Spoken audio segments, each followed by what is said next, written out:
Poor access to finance and capital constitutes a major constraint for Nigerian small and medium enterprises and is continuously touted as the main challenge affecting micro, small and medium enterprise in Nigeria.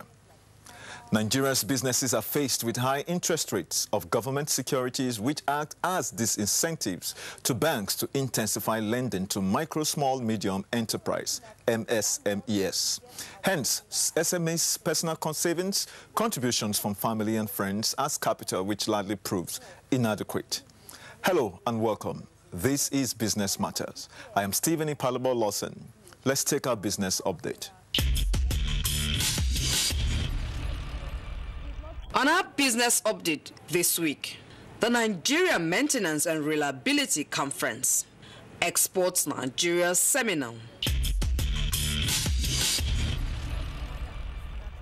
The growth of any nation depends on our ability to produce export goods for the purpose of earning foreign exchange. It is on this background that an export promotion seminar was held to educate and create awareness for exporters on how to explore our various economic potential in order to improve on our export. The event was held in Lagos and had facilitators who shared their thoughts on exports. There's a lot of opportunity in Nigeria for Nigeria to explore down to the West African coast, because all these countries, all these are neighbors, ECOWAS, they rely on Nigeria, they rely on our products, and then some of them are coming down here to buy their market. At times, we send that to them. Some of them come in to come and buy here. And they wish, I believe that anybody that go to export will not regret it, because they need our product a lot over there. Our major aim is to diversify the Nigerian economy away from oil. We focus on non-oil products. We are doing what we call USOP, one state, one product. Each state in Nigeria has a particular product that is peculiar to them, where they have comparative advantage on. So we are assisting them to develop their comparative advantage to what we call competitive advantage. The organizer, who is a young entrepreneur, speaks on what inspired her to put up the event. I see a lot of people, and I mean a lot, not knowing what to do with Nigerian meat products getting out there. So they want to expand outside the shores of Nigeria, but they don't really know the processes, they don't know what to do. So this was one of the reasons actually that we at Ade Shower Concept decided to put this export seminar, Export Nigeria, together. Some of the participants described the seminar as a wake-up call for aspiring exporters. Aside exporting these things, some other companies here, they actually need these products. So I can actually get these products across to them. So there's so much for me to do when I get home. There's a lot of homework, there's a lot of research to make. Then also I really want to continue with the platform because it's really, really worth the while, and new knowledge goes in. Everyone is talking about employment here. We do not have white-collar jobs for everybody, but I mean, whether you work for a corporation or not, you can have a decent living from exports. So yeah, it's been a nice seminar. It's been a good one. Export as an engine of growth is very essential since no country is an island. Hence, a country must export for our economic survival. Maintenance in engineering practices is the discipline and profession of applying engineering concepts for the optimization of equipments, procedures, and departmental budgets to cut costs in achieving better maintainability, reliability, and availability of equipment in the industry. It is against this background that the Maintenance and Reliability Conference, with the theme Growth Through Excellence, was organized to bring together best industry minds across Nigeria to share knowledge, insight current issues, trends, and future directions in the industry. According to the organizers of the event, promoting excellence among professionals in maintenance is key to growth and development in the industry. No economy is you can be separated from the quality of its engineering professionals, because engineers provide the infrastructure which forms the backbone for every economy. So if our economy is this way, it simply means we as engineers need to rise up to the occasion to start doing things better. Speakers at the conference says that the journey to world-class maintenance starts with evolving workforce, leadership challenge in building and optimizing reliability through excellence for growth and development in the sector. The aim of it is to make sure that this equipment has been designed, if it is for 25 years, as a maintenance man, you ensure that you run this equipment more than the number of years that are expected, because you have extended the life of the equipment. And when the equipment is running fine, your return on investment, you will get it. There are three elements that I emphasize in my presentation. Number one, the leader must ensure that he has the right people, reliable people. And in doing that, it means that his people are competent, they are cared for. He ensures that there are people who comply to instructions, and there are people that are motivated. The second thing is that the leader must ensure that he has a reliable plant. Participants at the conference bear their minds. We've seen over time in this industry where you have a lot of maintenance issues that cuts across board, not just in the oil and gas sector. You have both road sector, the power sector, and coming to a conference like this just gives you a whole new idea of what you think you've known before. And so far it has been good. Being in a maintenance conference like this has opened our eyes to so many things. And as an engineering company, maintenance is key, because when you install and you don't have the maintenance culture and you don't actually look at some of the key aspects that was discussed in the conference, then you find that your system will not be reliable. Nigeria Maintenance and Reliability Conference was organized to draw experts from oil and gas, manufacturing, human resources, law and business sectors of the economy.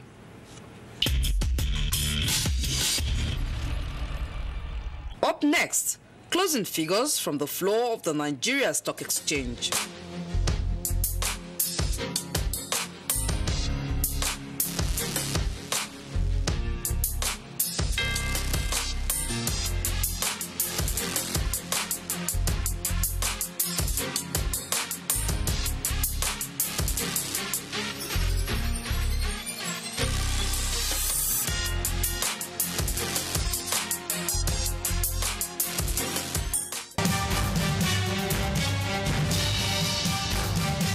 Addressing these financial challenges, capital market solutions must be adopted. Experts in this sector of the economy must be given a platform to provide solutions to these lingering financial problems faced by Nigerians, businesses, especially the small and medium enterprises.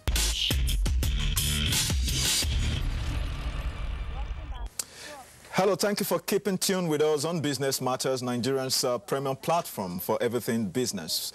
As a matter of fact, we're at the professional segment where we're going to be exploring the topic, the role of the capital market in financing SMEs. And to join me on that particular theme is no other person than Kehinde Adeaga, a financial journalist. You're welcome. Thank you very much. Now, Business Matters, we're always very much excited over keywords like finance, SMEs, business opportunities, challenges, funds, because we know this is what makes business what it is. In your own opinion and experience as a financial journalist, what will you want to tell us about the state of the capital market in Nigeria's today economy? Well, the essence of any capital markets all over the world is to be able to generate funds that will be used for long-term purposes in financing any business. But what we have seen, it's becoming a kind of a capitalistic thing where the SMEs may not really have a place if they must raise capital. Why did I say this? It's simply because we've seen the Nigerian Stock Exchange create a platform that give support or give opportunity for SMEs to operate from. But as I speak with you, I doubt if that platform is functioning to the expectation of the SMEs. The platform is ISM Market, where it is expected that small businesses will approach the market to say this is their business model, this is how they want to go about it, and how can they raise capital from that platform. But we haven't seen much. Rather, what we've seen are companies bigger in size, but don't have as much money that they require to continue in their business that are approaching that platform. Now, another platform was created, the NASD OTC market platform. When that came on stream, expectations were that all these smaller companies will approach them to raise capital. But the story is still the same. Although the market is there for them, but the companies themselves are not approaching them. Whose fault is it? Is it that the capital market is not creating widespread awareness of these finance opportunities, or the SMEs are a little bit not very confident that, you know, their needs are going to be met? I want to take it to be that the SMEs themselves, because you see, for any SMEs, if you must raise capital, you must have a background story or information, so that whoever is going to assist in raising the capital for you will have something to hold on to. But majority of the SMEs don't have any information per se. Is that more like a prospectus or a kind of prospectus to show that, okay, my target is, let's say it's a company of 100,000 and you are planning to move to 500,000. All these informations are required so that whoever wants to come in will know where you are coming from, will know where you are going to, because to start with, it is a fund that must be repaid back. Absolutely. Or it is a fund that must generate interest or income from. Okay. So majority of the SMEs don't have the information, so to say, or that they don't want to put to bear the information that is required. Now, if I have to access a lot of these funds, especially through the capital market, do I necessarily have to become a PLC, or as a limited liability company, I have all of these requirements, I can still take advantage of this opportunity? Well, that is why NASD was created. Okay. Once you have staff strength between 1 to 50, and you are a limited liability company, you can approach them to raise fund. But you must have a background information and history to show that you started this business between this period, and this is how you've been going. So a new business or a startup presently don't have that place to avail themselves. A startup business does not have a place in either of the Nigerian Stock Exchange or the NASD. What's the timeline for me to have been in operation as an entrepreneur, for these kinds of opportunity to be tapped into? Well, you must have been in existence for like between 3 to 5 years. Okay. For you to come in under NASD. Not even Nigerian Stock Exchange now. Because for the Nigerian Stock Exchange, the requirement is cumbersome. Whereas for the NASD, at least they still kind of have consideration for the performance of that company, for the kind of business the person is doing. For instance, if you are into tailoring, they know that it's a gradual thing, but they need to know where you are operating from. Okay. You must have a place where you're operating from. And then the volume of transaction you are engaged in, because investors are interested. But for them to be interested in you, they need to have an history of that organization. Established social time, started operation social time, this is the capital base, this is where they are expecting to be. And if they don't have such information, no investor will want to come in. So who oversees the NASD's market? Is it the Securities and Exchange Commission oversees it. SEC oversees that, but there's an operator or a regulator? That's the regulator. Okay. SEC oversees them, SEC regulates them. Of course, it's an independent organization. Okay. Why they are called NASD is a company operated by or organized by stockbroking firms. They are the shareholders. And then they have other stakeholders too, outside and within, that have stake in NASD. But the primary function is to be able to promote small businesses. When they go there, they can now get to be listed on the Nigerian Stock Exchange. Why? Because when you are being listed on the NASD, a lot of people can come and say, okay, I want to be part of it. The moment your share is extending, you move off that place to Nigerian Stock Exchange. That is, if you so wish. If you want to remain in NASD, so be it. So for the NSD, so to speak, or for the SME in the capital market, what other sorts of funds, apart from the shares or equity, are there other kinds of intervention funds that are available? Well, depending on the sector you are operating from. I do know that the Central Bank of Nigeria have some kind of funds, especially, although that majorly is for the agricultural sector, where they have, excuse me, where they have consistently support agric.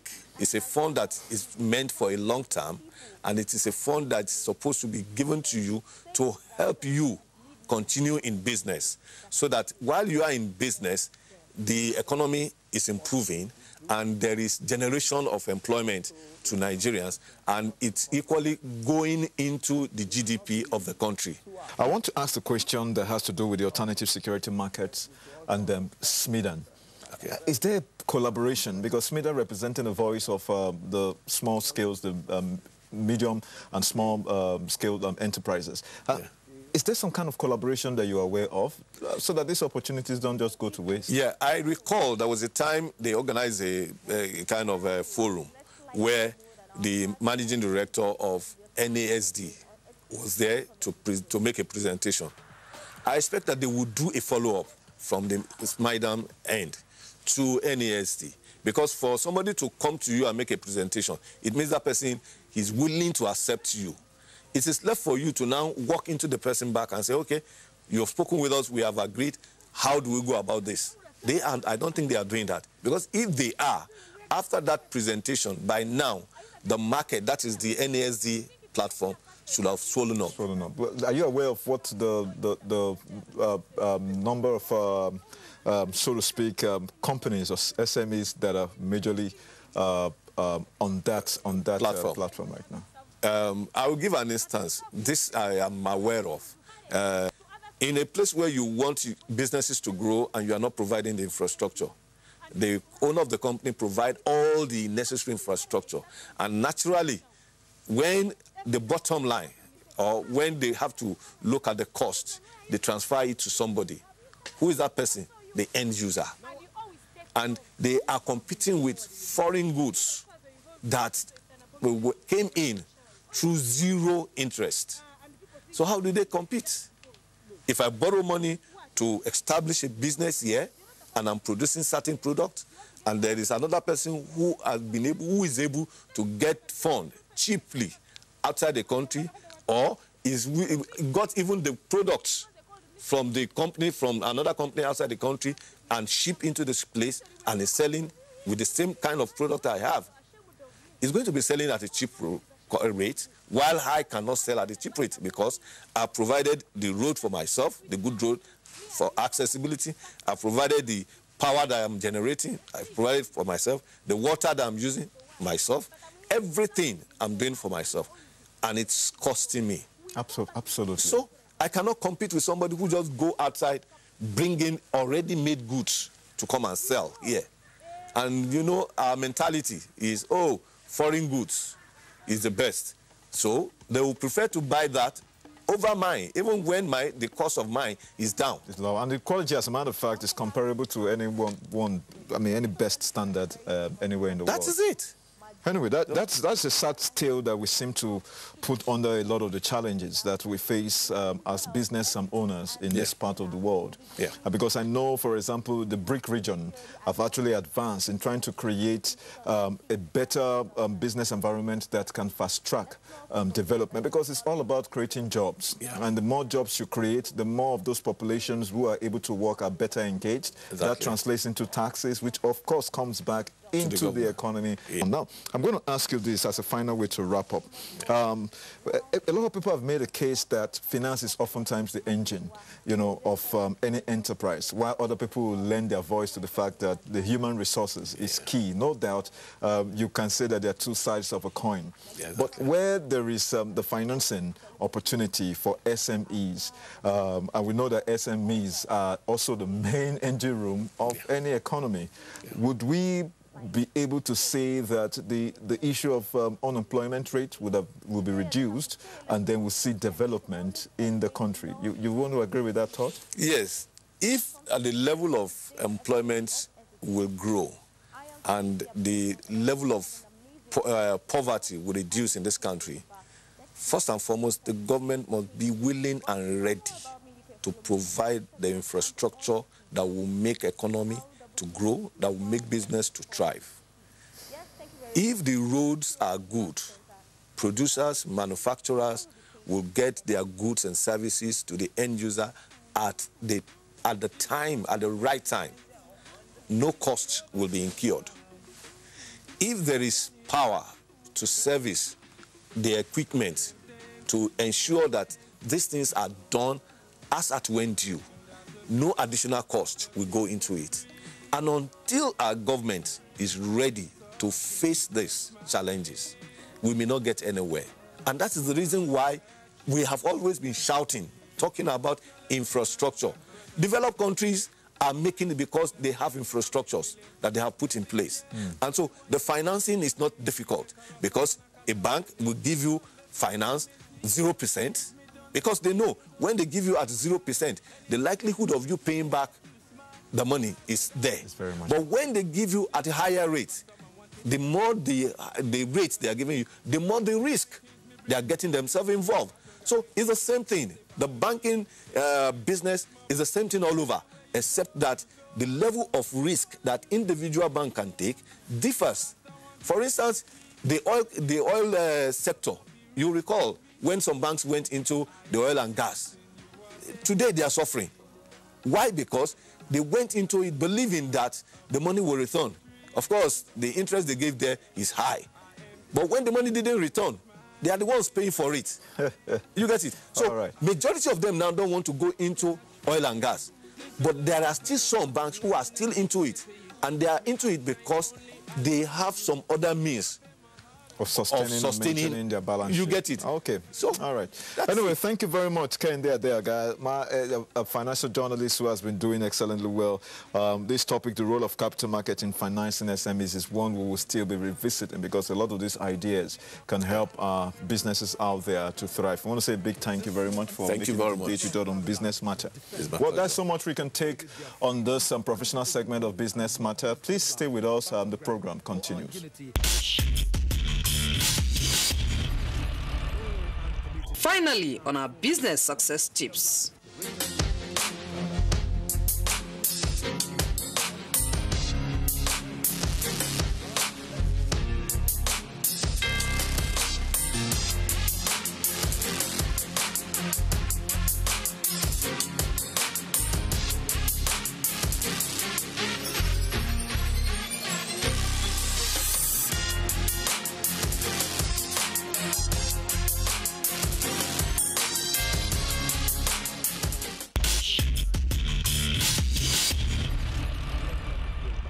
Access to long-term financing enables micro, small and medium enterprise to solve their financial needs and has a positive effect on economic growth, employment generation and development.